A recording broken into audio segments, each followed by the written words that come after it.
Bismillahirrahmanirrahim. Assalamualaikum warahmatullahi wabarakatuh. So ini kita akan sambung bab ke-7 iaitu bending moment in beams. Okay. So learning outcomes adalah after completing of this subject, the students should be able to first adalah generalize the procedure for formulating equations can be plotted so that they describe the internal shear and moment throughout a member.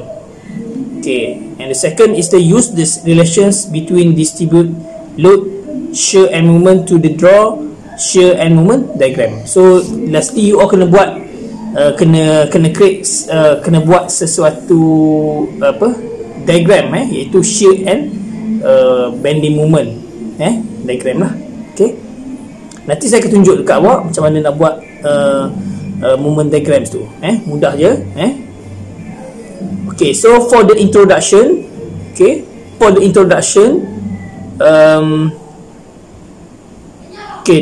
bending moment in a beam is the moment, and the internal to the beam necessary to counteract internally apply moments. Okay, so kalau you all tengok dekat dalam beam tu macam sesuatu macam palang besi tu, di situ tulang tu, so kita nak tahu untuk bab ini what is the value of the shear dan juga dia punya moment atau bending moment. Jadi kita kena tahulah macam mana how to the value of that component kan. Jadi kita kena tahu satu-satu lah. Okey, jadi kalau tengok dekat sini dia ada types of beam lah yang ada. Yang you all betul tengok dekat dalam nota ni. Kalau tengok dekat yang A tu adalah simple beam. Okay, biasa simple beam dia akan ada untuk support tu dia akan ada satu pin dan juga roller di bahagian ujung dia, ujung beam tu. So dia akan ada support. Dia ada support sama ada pin atau roller dan sebagainya lah. Jadi kalau tengok dekat situ untuk yang A simple beam dia akan ada point load or concentrate load. So akan ada satu load lah yang kita panggil sebagai point load atau concentrate load. Dia akan attach pada sesuatu point pada beam tu. Kita panggil sebagai concentrate or point load. Yang kedua adalah overhanging. Okay, so kalau dekat overhanging ni you all tengok ada dua bahagian. So ada dua support lah kat bawah tu. Kalau tengok kat sini ada pin dan juga roller, and then dia akan ada uniform load. Jadi uniform load ni biasa dia punya nilai of the load tu adalah seragam, sama. Kalau dia 10 maka bahagian lain pun adalah 10. Dia akan attack di keseluruhan bahagian beam tu. Yang seterusnya adalah cantilever beam. Okay, cantilever beam ni dia akan pasak pada sesuatu benda tu, pada konkrit kan, ujung tu. So dia akan pasak teruslah beam tu ke dalam konkrit tersebut. Kita panggil sebagai cantilever beam. Yang seterusnya adalah proper cantilever beam. Okay, so dia pasak juga dia punya beam tu ke dalam structure tu, dan juga ada support kat situ, roller dan sebagainya. Jadi dia akan ada daya lah yang bertindak ke atas beam tersebut. Yang ke E adalah fixed beam. Okay, fixed beam adalah kedua-dua bahagian hujung dia pasak terus ke dalam konkrit tersebut. Dia akan pasak ke dalam konkrit tersebut. Kita panggil fixed beam. Dan juga yang terakhir adalah continuous beam. Kalau continuous beam ni dia akan ada, kalau tengok dekat sini dia akan ada beberapa support lah di bahagian bawah dia. Untuk beam tu ada pin, ada roller. Kalau tengok dekat contoh ada 3 roller, dan dia akan ada uniform load. Uniform load tu adalah daya yang seragam untuk semua. Itulah pada beam tersebut lah. Alright, so seterusnya kita masuk itu types of loading. Okay, so loading ni dia ada beberapa contoh lah load yang kita kena tahu. Okay, yang pertama kita panggil sebagai concentrated loads. Yang pertama adalah concentrated loads. Okay, dia beritahu concentrated load is applied at a specific point on the beam and is considered as a discrete force acting at the point. Okay, kalau concentrated load tu dia akan ada satu daya yang fokus pada sesuatu point dekat dalam beam tu. So dia ada satu daya, ada daya yang bertindak ke atas point pada beam tersebut. Kalau contoh dekat bahagian tepi tu ada 10 Newton. So bahagian tepi ni pula ada satu lagi, contoh 5 Newton. So jadi dia akan ada kita panggil sebagai concentrated load lah. Dia tak kisah, bukan ada satu saja daya concentrated load, dia ada mungkin ada 2, ada 3, tapi dia fokus pada sesuatu point dekat dalam atas beam tersebut. Sebab tu kita panggil sebagai at a specific point. Itu kita panggil sebagai concentrated loads. Okay. Yang kedua adalah uniform loads. Okay. Kalau uniform load adalah when a load is distributed over a part of the entire length of the beam. It is called a distributed load. So dia adalah lebih load dia lebih distribute over a part. Maksudnya dia akan distribute pada semua part bahagian tu. Jadi dia punya uniform load ni biasa adalah sama. Kalau dia contoh 10 Newton meter ataupun Newton, so yang jarak lain tu adalah 10 Newton meter juga. And then okay, if the intensity of the distributed load is a constant value, it is called a uniform load. So dia adalah constant value lah. So nilai dia adalah sama, seragam. And lastly adalah linearly varying loads. Okay, distributed load with a uniform of intensity. Yang ni biasa jarang lah. Kalau linear ni dia akan sentiasa bertambah. Linear, sama ada dia semakin tinggi atau semakin mengurang. Beam reactions. Okay, dia beritahu since the subsequent computation of internal force needs the beam reactions, it is important that they are determined correctly. Jadi biasa kita akan cari dia punya nilai for the equilibrium of the tiga benda ni. First adalah summation of Fy, summation of Fs dan juga summation of moment. Will be used to solve the three unknowns. Okay, ni macam biasa kita buat the equilibrium formula. Okay, so untuk beam reactions lah. Okay, kita masuk selanjutnya adalah shear and bending moment in beam. Okay, what is the shear? What is the bending moment in beam? Okay, first adalah because it is first necessary to establish a sign conversion so as to define positive and negative internal shear force and juga bending moment. Jadi beritahu the positive directions are as follows. The distributed load acts downward on the beam. Okay, the internal shear force causes a clockwise rotation in the beam segment on which is act. Okay, so kalau tengok dekat dalam gambar rajah ni dia beritahu dia akan ada positive distributed load, so dia bertindak downward ke bawah. Jadi dia punya internal shear force tu dia akan cause a clockwise rotation. Dia akan jadi bertindak mengikut arah jam of the beam segment on which is x. Jadi kalau tengok dekat bawah tu untuk positive internal shear, so dia akan ada direction ke bawah dan juga ke atas. Okay, tapi at that time kena ada rotation at a clockwise rotation.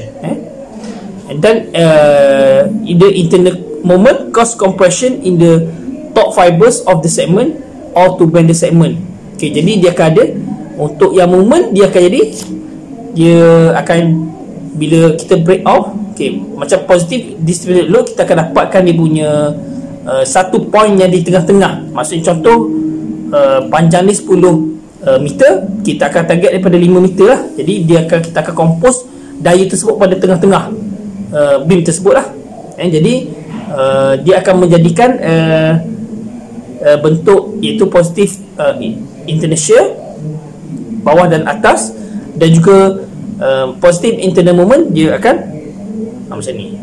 Itu kita panggil sebagai shear and bending moment. Maksud shear tu yang you belajar sebelum ni adalah shear stress tu. Dia adalah shear stress, dan juga bending. Bending ni dia dah jadi bend bentuk beam. Jadi kalau kita kalau tengok hubungan antara shear dengan bending, shear tu dia akan bertindak berselisih. Contoh satu daya ke arah sini dan satu daya ke arah sini. Itu panggil sebagai shear. So ada tekanan, ada shear. Dan bending moment dia akan menyebabkan bending. Bending ni ada perubahan pada beam tersebut. Kalau ada satu daya kita nak tengok. Jadi subjek ni kita akan tengok berapakah nilai kekuatan yang mampu ditanggung oleh sesuatu beam tu. Jika sekiranya ada distributed force ataupun apa tadi yang kita belajar tadi kan, ada uniform loads yang bertindak ke atas beam tersebut. Jadi adakah dia mampu menahan? Sebab ada dekat bawah tu ada pula ada reaction kan, element ada support. Jadi kita nak tahulah sama ada dia tahan atau tidak. So, kita tengok contoh yang pertama adalah bending moment in beams. Okay, so kalau tengok dekat sini, internal shear force and bending moment are developed in the beam to resist the external force and to maintain equilibrium. Jadi maksudnya internal shear force dan juga bending moment ni dia ada di-develop pada beam tersebut lah untuk resist, untuk resistant sebagai sesuatu daya ketahanan the external force dan juga untuk maintain the equilibrium. Jadi kalau you all tengok nanti you all bekerja nanti, you akan menghadapi dengan buat kerja construction ada beam. Jadi you all kena tahu dah. Jadi kegunaan internal shear force dan juga bending moment ni untuk mengekalkan kedudukan ni pada keadaan equilibrium dan juga untuk resist the external force. Jadi consider the beam of the figure 8.2 which is subject to the two concentrated load shows. Okay, so kalau tengok dekat yang contoh yang pertama ni, you tengok ada dua daya yang bertindak ke atas beam tersebut. Kita panggil sebagai two concentrated loads. Concentrated load sebab dia fokus pada satu point, iaitu 10 Newton dan juga 20 Newton. Okay, so kalau tengok kat situ ada support kan, ada pin dan juga roller. So 15 Newton dan 15 Newton bertindak ke atas support tersebut lah. And then dia akan ada jarak distance. Jadi kalau tengok point 10 Newton tu dia antara 1 meter dengan 2 meter, dan point yang ke 20 Newton tu dia bertindak di atas antara point 4 meter dan 3 meter kan. Jadi kalau ikut kat sini kita akan break off. Okay, kalau tengok sini description ni, direction RA and RB are determined by considering the equilibrium of the entire beam which is 15 Newton respectively. Okay, yang ni untuk support lah, yang pin dengan roller. Okay, jadi kita akan to find the internal force. Okay, at section 1/1. Kalau tengok dekat dalam gambar aja tadi, dia akan ada section 1/1 kan, antara tengah-tengah 10 Newton dengan 20 Newton. Jadi kita akan find the internal force untuk section 1/1 lah. Okay, pass a plane through the section so that the beam is separate into two parts. Okay, jadi tadi ada dua daya ada dua concentrated force. Jadi kita akan ada itu internal force at the section 1/1. Jadi kita akan break off that two parts, separate into two parts lah. Okay, since the entire beam is the equilibrium, each part of the beam separate by section 1/1 must also be in equilibrium. Okay, so kalau tengok dekat bahagian for solution figure 8.3, okay, daripada figure 8.2 kita dah break off yang bahagian 1/1 tu, kita akan divide dia kepada dua bahagian. Okay, untuk figure 8.3 tu kita akan consider yang dekat bahagian pin dulu. Okay, so kalau you all tengok kat sini, okay, jarak dia antara 2 meter 2 meter. Jadi you all boleh selesaikan dia lah macam biasa, based on the equilibrium equation. Okay, so you akan dapat iaitu summation Fy equal to 0. Okay, so you akan ambil 15 minus 10, okay, minus BC. Okay, so kalau tengok dekat sini, dia punya shear stress tu, dia punya vektor dia adalah ke bawah, dan juga moment adalah sebagai anti-clockwise. Okay, jadi you akan dapat 15 tolak dengan 10 tolak dengan BC equal to 0. So you akan dapat BC equal to 5 Newton. And for this moment, okay, summation of moment equal to 0. Okay, so summation of moment ni kita akan fokus pada titik 1/1. Kita tak ambil yang bahagian pin ujung, kita akan ambil yang bahagian yang break off tadi, itu 1/1. Jadi kita akan dah buat macam biasa. So 15 Newton tu darab dengan 3 meter.